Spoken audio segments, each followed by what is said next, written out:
Bonjour à tous, bienvenue dans Direct Santé. C'est un plaisir pour moi de vous recevoir ce matin dans cette émission Direct Santé. Vous savez qu'on parle de tout ici, de nombreuses pathologies et de gestes nécessaires aussi pour préserver une bonne hygiène de vie. Ce matin, nous allons parler de l'adrénaline, l'effet d'une montée. Qu'est-ce que c'est que l'adrénaline, cette envie, cette hormone de stress qui fait partie de notre quotidien. Nous allons en parler ce matin avec docteur Kokumote, qui est cardiologue, qui va nous expliquer un petit peu qu'est-ce que c'est que l'adrénaline. Je suis sûre que ça vous est déjà arrivé et que vous en faites partie. On va en parler tout de suite avec docteur Mote. Docteur Mote, bonjour, comment allez-vous? Bonjour ici, je vais bien, merci. Et Très vous, très ça bien. va? Oui, Bon, ça fait bien. un moment. Ça fait un moment, effectivement. Donc on Et là, vous continue. faites monter l'adrénaline chez moi, hein. Justement, l'adrénaline là, ça va dans tous les sens, ça fait partie de notre quotidien. Mais déjà, expliquez, parce que justement, à moi, à tous nos téléspectateurs, qu'est-ce que c'est exactement? Parce que pour vous, ça a déjà commencé, non? Oui, ça a déjà commencé là. C'est un peu compliqué à expliquer comme ça l'adrénaline. L'adrénaline, en fait, euh, c'est ce qui nous permet de vivre, ce qui nous permet, hein, de faire des choses grandioses, hein. C'est ce qui nous permet de tomber amoureux, le coup de foudre et tout. L'adrénaline en soi, c'est quoi? C'est une substance chimique qui est élaborée et sécrétée par des petits organes qu'on appelle des glandes qui sont au-dessus de nos reins. On les appelle les glandes surrénales. Hein. C'est ces organes-là qui produisent l'adrénaline. Et cette adrénaline sert en fait à maintenir l'équilibre interne en fait de notre corps. Hein. Et c'est une substance chimique qui va avoir une action spécifique sur la coordination enfin, de plusieurs organes, hein, de notre corps. Voilà expliqué grosso modo, enfin, pour le profane, hein, ce que c'est que l'adrénaline. Maintenant, si on rentre dans son fonctionnement, c'est là où, en fait, bon, les gens vont comprendre mieux. À chaque fois qu'on est devant une situation de stress, qu'est-ce qui va se passer? Eh bien, il y a notre cerveau, hein, qui va envoyer des signaux à une partie du cerveau qu'on appelle l'hypothalamus. Et l'hypothalamus va, en ce moment-là, envoyer à son tour un signal aux glandes surrénales, là, donc au niveau au-dessus des reins, et c'est les glandes surrénales qui vont libérer l'adrénaline. Et en fonction de la situation, ça peut être ce qu'on appelle un flash d'adrénaline. Hein.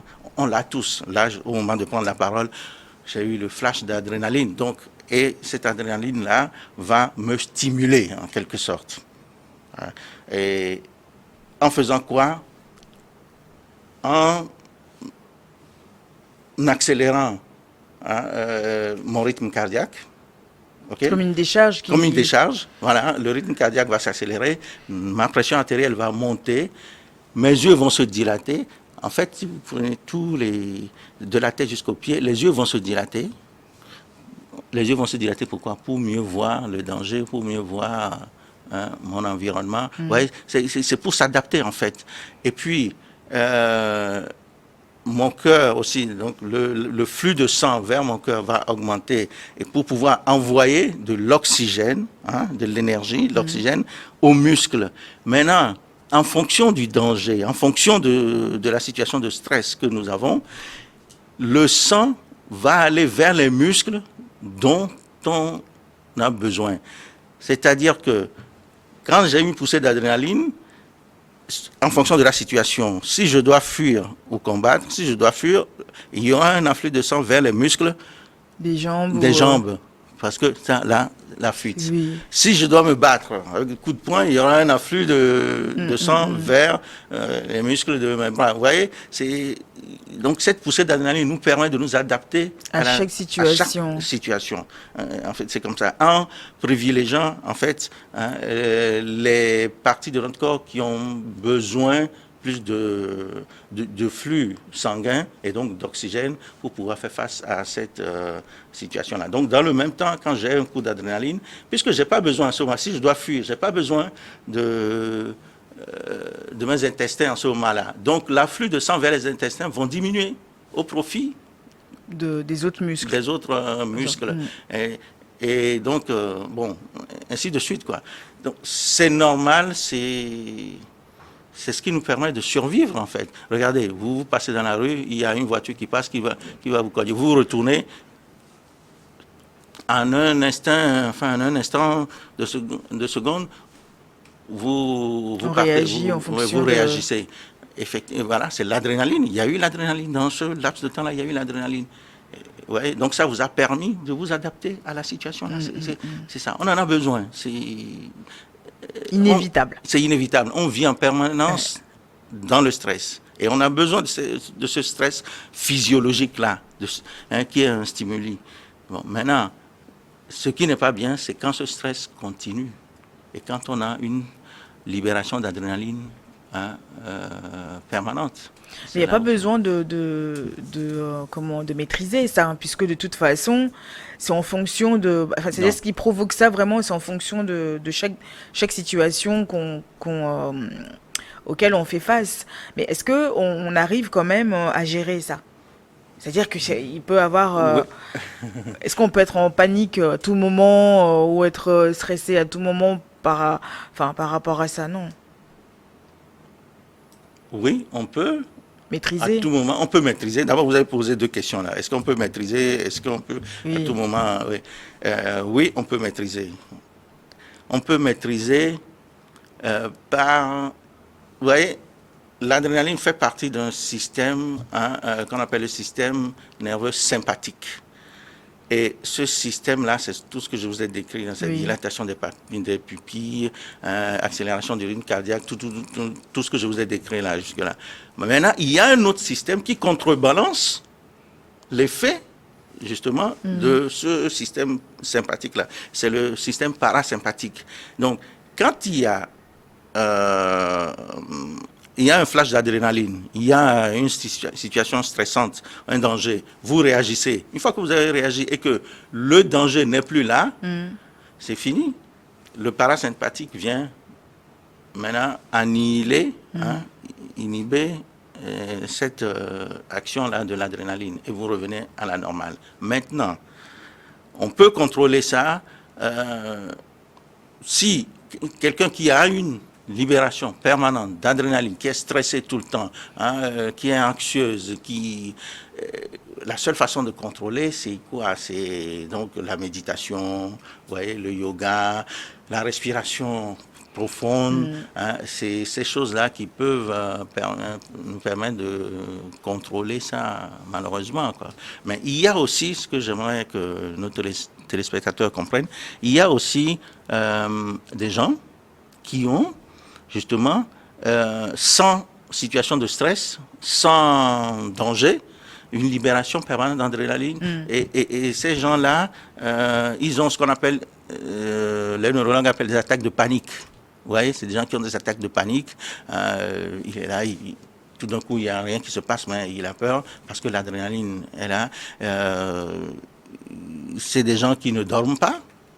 Vous voyez, c'est des gens qui ne dorment pas et c'est des gens, ceux qui ruminent tout le temps la nuit, ceux qui sont sur leur, comment l'appelle-t-on là, leur smartphone la nuit au lieu de dormir, ceux qui regardent la télé la nuit, tout ça, ils ont une libération d'adrénaline tout le temps. Tout le temps.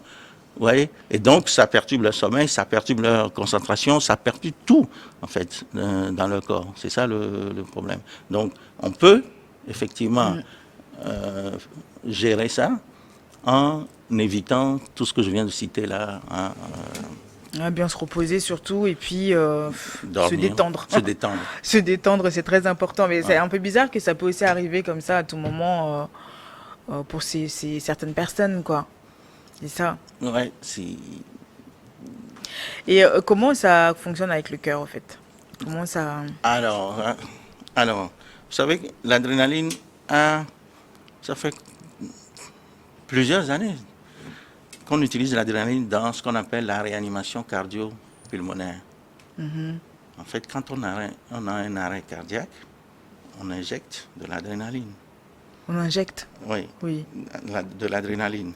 Et cette adrénaline-là va aller stimuler la force de contraction des muscles cardiaques.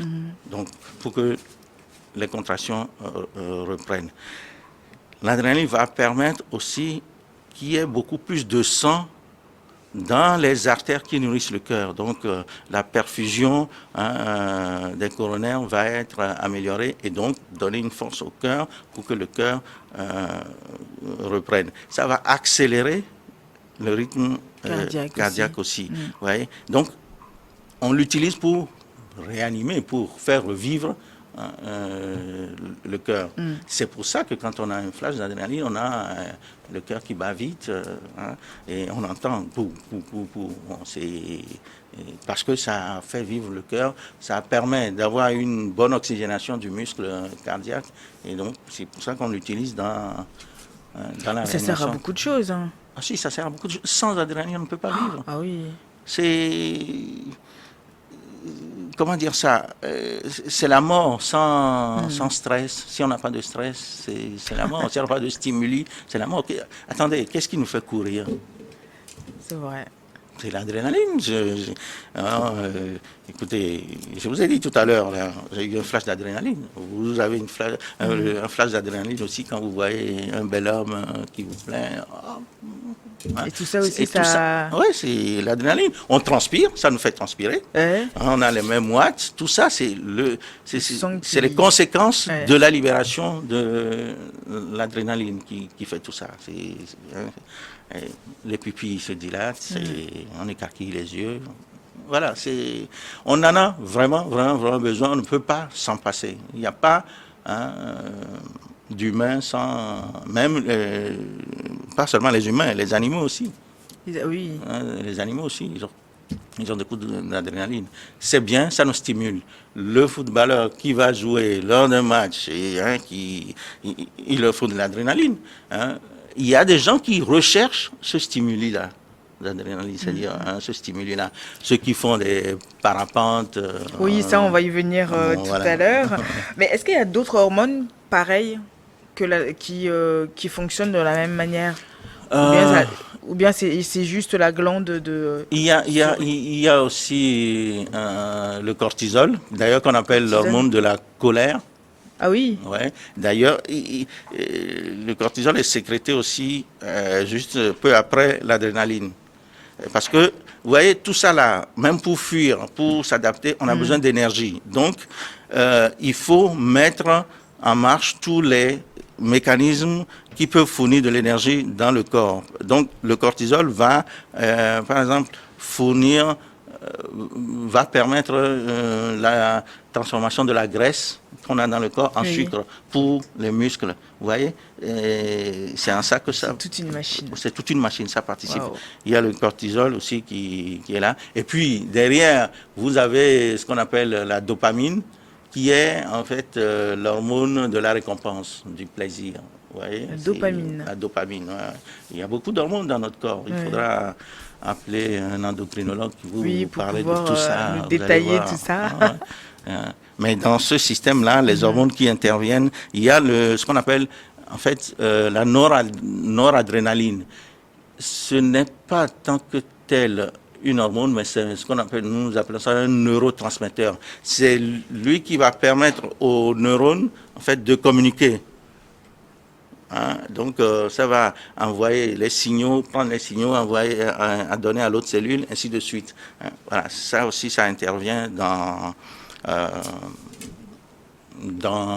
cas de stress et tout. Voilà.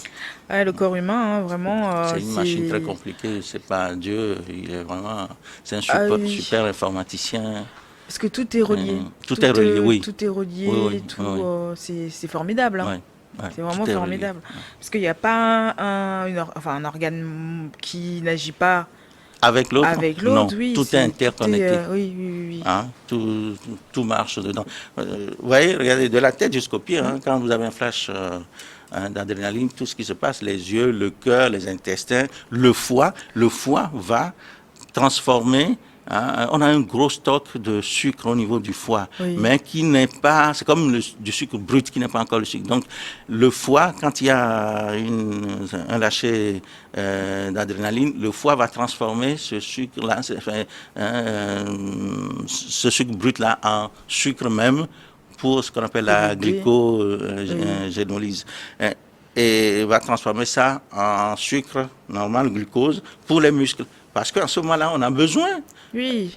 du sucre pour les muscles. Les muscles, leur carburant, c'est le sucre. Donc, il faut du sucre. Donc, tout ce qui va permettre une libération de sucre hein, va aller dans ce sens-là. Et donc, l'insuline aussi va diminuer parce que l'insuline détruit le sucre. En fait. Donc, quand on a un flash d'adrénaline, eh ben, on a une réduction de l'insuline aussi, pour que le sucre puisse nous permettre De travailler. de travailler. Wow. C'est-à-dire que l'adrénaline, en fait, pour faire simple, c'est l'hormone, disons, du combat et de la fuite, comme on dit. Hein? Fight and flight. Comme disent les Anglais. C'est l'hormone du combat, de la fuite. Soit je suis devant une situation, je dois fuir ou je dois combattre. Donc, l'adrénaline va nous aider à ça. Hein, donner ce stimuli-là va nous permettre de nous adapter À la situation. à la Même si c'est situation. une situation compliquée, Oui. au moins on sait. Alors, est-ce qu'on reste ou bien on prend les jambes à nos coups et on s'en va? Écoutez, docteur, on va marquer juste un temps de pause. On revient juste après les informations. Hein. Reste avec nous. Merci.